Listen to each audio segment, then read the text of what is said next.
What is portfolio? Portfolio works as an extension of your character, works as a platform and showcase all your work, design, art and project. Hello everyone, welcome to Shri Maya. I'm Rituparna Chatterjee. I'm a fashion designer and a fashion educator. आज इस video में मैं बात करने वाली हूँ about designer portfolio. So make it sure to watch this video till end. Portfolio is made to compile and list out all your best projects and work in one platform, which will help while interviews and jobs. हम ये भी कह सकते हैं कि portfolio बनाना एक art से कम नहीं, पोर्टफोलियो एक आर्ट की तरह है। आप जब भी पोर्टफोलियो में काम करते हैं, वो पोर्टफोलियो आपके काम के बारे में बहुत कुछ कहता है।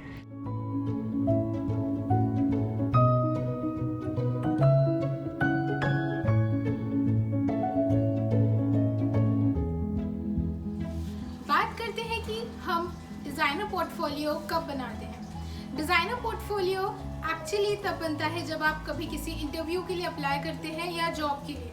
पर बेसिकली जो हम पोर्टफोलियो बनाते हैं वो हमारे फाइनल सेमेस्टर में बनाते हैं, क्योंकि हम उस टाइम तक अपने टेक्निकल नॉलेज गेन कर लेते हैं और सारे हमारे प्रोजेक्ट और वर्क एक साथ कंपाइल करके एक प्लेटफॉर्म में दिखा पाते हैं।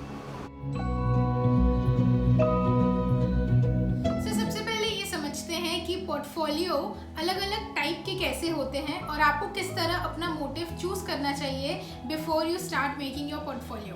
सो पोर्टफोलियो जो है वो स्टूडेंट्स बनाते हैं जिनको अप्लाई करना रहता है फॉर देयर हायर एजुकेशन। जैसे उसमें वो अपने पैशन से अपना पोर्टफोलियो रेडी करते हैं, उनका जो टेस्ट होता है, नॉलेज होता है, उससे रिलेटेड। फिर आप क्या आ जाते हैं जो कॉलेज स्टूडेंट्स होते हैं जो अपने फाइनल सेमेस्टर में अपना पोर्टफोलियो रेडी करते हैं out of their knowledge and all the technical work projects all what ever they have done. उसके बाद आ जाता है काम जब आप after college you work for your self, आप अपने कुछ पर्सनल और कुछ अपने प्रोजेक्ट्स उसमें ऐड कर सकते हैं और अपने पोर्टफोलियो को और स्ट्रॉन्ग बना के विद वर्क एक्सपीरियंस दिखा सकते हैं। इस तरह अलग अलग पोर्टफोलियो टाइम से बनते हैं। आप जब प्रोग्रेस करते रहते हैं आपका पोर्टफोलियो भी प्रोग्रेस करते रहता है।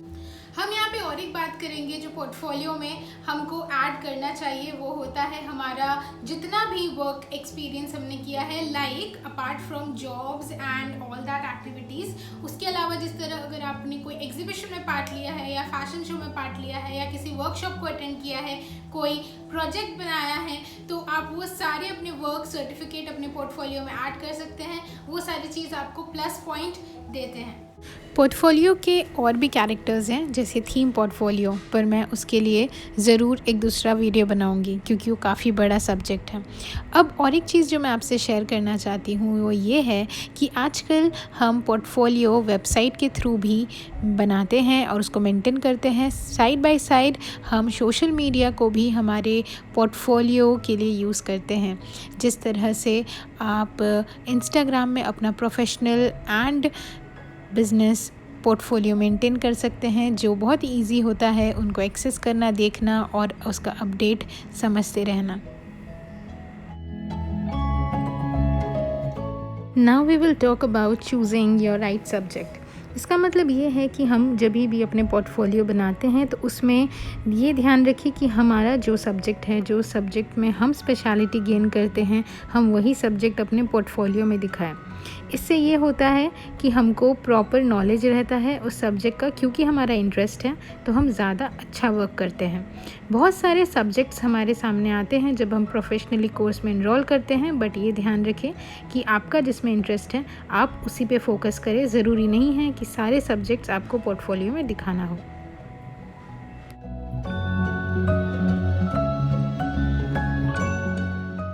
चूजिंग क्वालिटी ओवर क्वांटिटी, इसका क्या मतलब है ये समझते हैं। इसका अगर साफ भाषा में बात करें तो इसका यही मतलब है कि हमको बहुत ज़्यादा शीट भरने के चक्कर में ऐसे शीट्स नहीं भर देना है जो शायद हमारा बेस्ट ना हो। हमको ये ध्यान रखना है कि पोर्टफोलियो में शीट्स के नंबर ज़्यादा भले ही ना हो, पर शीट्स में आपने जो वर्क किया है और आपने जितने शीट्स डाले हैं अपने पोर्टफोलियो में वो बेस्ट हो। आप भले ही 5 प्रोजेक्ट्स डालें, बट ये इंश्योर रखें कि आपका जो क्वालिटी ऑफ वर्क है वो बेस्ट है, ना कि आपने कितने शीट्स ऐड किए हैं और आपके पोर्टफोलियो में कितने नंबर ऑफ शीट हैं। Look upon the quality, not quantity.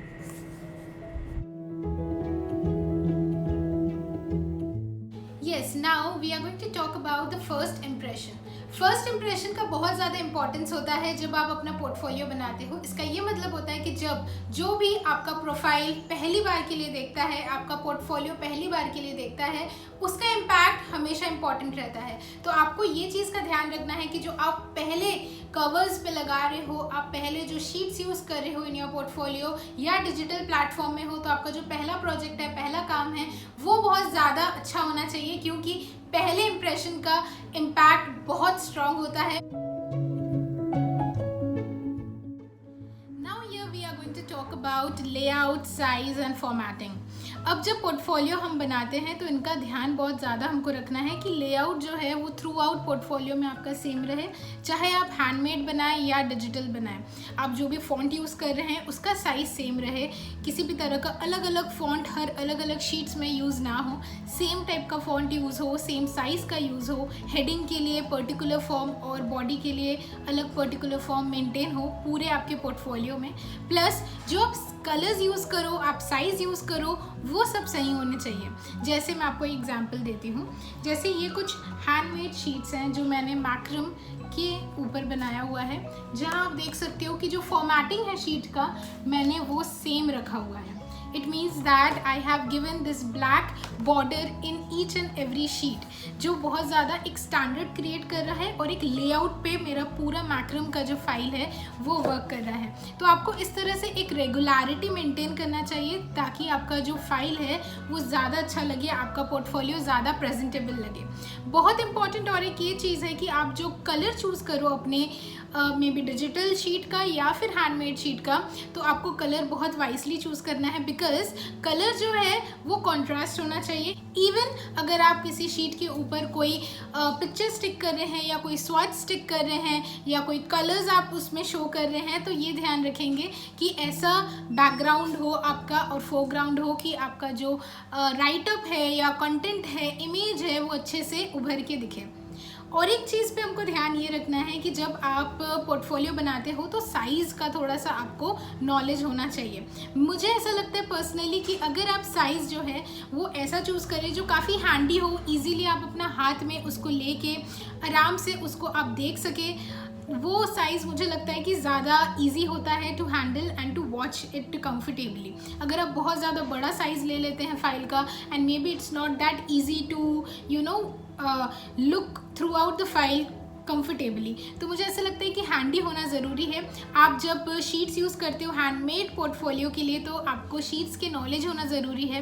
अगर आप कलर्स शो कर रहे हो तो जिस तरह से वाटर कलरिंग के लिए वाटर कलरिंग शीट की ज़रूरत है, उसी तरह आपको शीट्स के नॉलेज होना बहुत इंपॉर्टेंट है। हैंडमेड शीट्स आप यूज़ करिए, अलग अलग टाइप के शीट्स आते हैं जो प्रोफेशनली यूज़ होते हैं आपका आर्ट वर्क शो करने के लिए, गो फॉर दैट।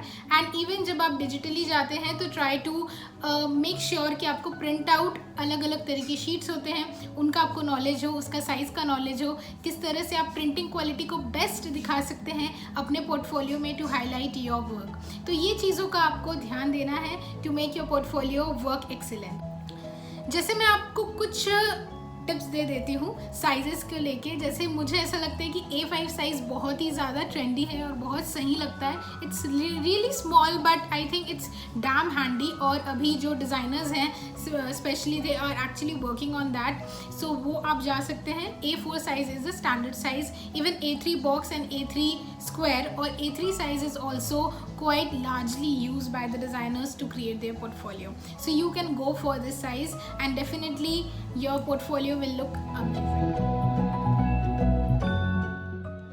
अब एक इम्पॉर्टेंट चीज़ और है जो मुझे बतानी है, वो है है आपका ओरिजिनलिटी। मतलब पोर्टफोलियो आपका है, इसका मतलब ये है कि पोर्टफोलियो में सब आपका काम होना चाहिए, कोई भी इंटरनेट का कॉपी पेस्ट यहाँ पे नहीं चलेगा। और अगर आपने किया तो जो रिक्रूटर है या व्यूअर है उसको पता चल जाएगा कि यहाँ पे कॉपी पेस्ट का काम चल रहा है, तो आप पे वो पूरा ट्रस्ट नहीं कर पाएंगे। तो मेक श्योर कि आप अपने काम को प्रॉपर रिस्पेक्ट दें and try to do your work. Get inspired, आप एक्सप्लोर कीजिए definitely, but at the end try to put your designs into it. जैसे मैं आपको कुछ एग्जांपल्स दिखा रही हूँ just to make you understand कि जैसे मैंने ये एम्ब्रॉयडरी के कुछ मोटिव्स बनाए हैं। I tried to take inspiration from many things. मैंने बहुत डिज़ाइंस एक्सप्लोर किए, आई गॉट आइडिया अबाउट किस किस टाइप के डिज़ाइंस बन सकते हैं।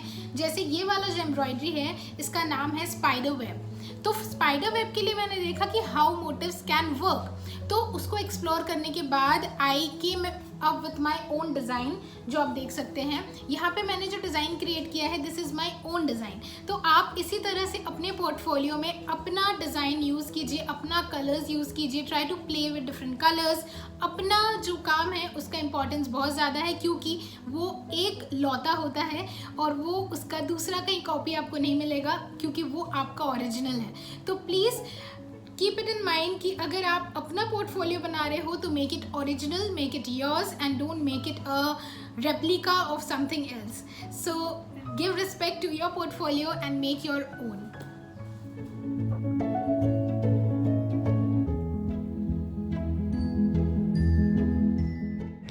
Portfolio is extension of your professional character. The way you present yourself, your portfolio also do the same. It present your work. So if you like this video, I hope this video was helpful for you. Give a like, comment on this, let me know what's your view. अगर आपको कुछ और चीज़ें पता है portfolio बनाते वक्त, कुछ और एडिशनल टिप्स, तो आप ज़रूर कमेंट सेक्शन में बता सकते हैं। प्लस इसको शेयर करना मत भूलिएगा अपने फ्रेंड्स के साथ, अपने फैमिलीज़ के साथ, स्पेशली जो डिज़ाइनर्स हैं और जिनको पोर्टफोलियो बनाने में स्ट्रगल हो रहा है। Please share this video with them and do not forget to subscribe to Shri Maya. Thank you for watching.